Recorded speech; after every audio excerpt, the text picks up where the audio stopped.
வணக்கம் கோ. இது third of third year மாணவன் வீடியோ நம்பர் 12. அடுத்து அப்படியே இரவா மூட்டையெல்லாம் கட்டிக்கிட்டு மூவி கிளம்பியாச்சு.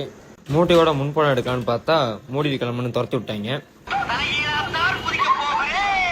அப்படின்னு ரேஸ் கோர்ஸ் முன்னாடி ஒரு 4-5 போட்டோ நச்சுன்னு எடுத்தாச்சு. அந்த போட்டோஸ் இதோ உங்களுக்காக.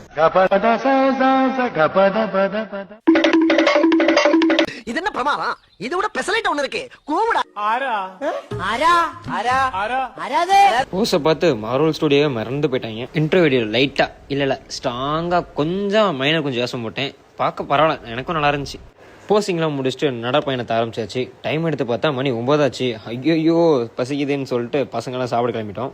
அப்படி நாங்கள் சாப்பிட போன கடை தான் தளபதி. இது காந்திபுரத்தில் லொக்கேட் ஆயிருக்கு. இந்த கடையில் போயிட்டு தாம் ஸ்டைல்னு கூப்பன் கோட் சொன்னீங்கன்னா ஒரு தோசை 60 ரூபாய் கொடுப்பாங்க. இங்கே மெனு கார்டே ரொம்ப அளவுக்கு அவ்வளோ ஐட்டம்ஸ் இருந்துச்சு. நாங்கள் மொத்தம் 8 பேர் போயிருந்தோம். 8 பேருமே ஆளுக்கு டிஃப்ரெண்டான தோசை வகையை சொல்லியாச்சு. நான் மொத்தம் 2 தோசை ஆர்டர் பண்ணியிருந்தேன். ஒன்று ப்ரான் தோசை, இன்னொன்று சிக்கன் லெக் பீஸ் தோசை. ரெண்டுமே பெருசாகவே வந்துருந்துச்சு.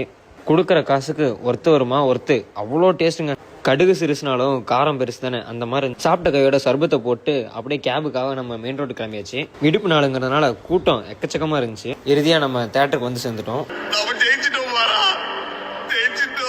இந்த இடத்துக்கான இந்த டைலாக் நீங்கள் கேட்பீங்க. ஏன்னா நாங்கள் அவ்வளோ கஷ்டப்பட்டோம் வர்றதுக்குள்ளேயும். நம்ம உள்ளே போகிறதுக்குள்ளேயும் தலையன் பேரை போட ஆரம்பிச்சிட்டாங்க. படம் ஸ்டார்ட் பண்ணும் போது என்னமோ அப்படின்னு இருந்துச்சு. ஆனால் படம் போக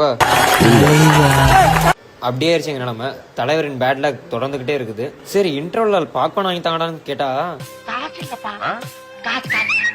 ஃபைனலா தலை டச்சு.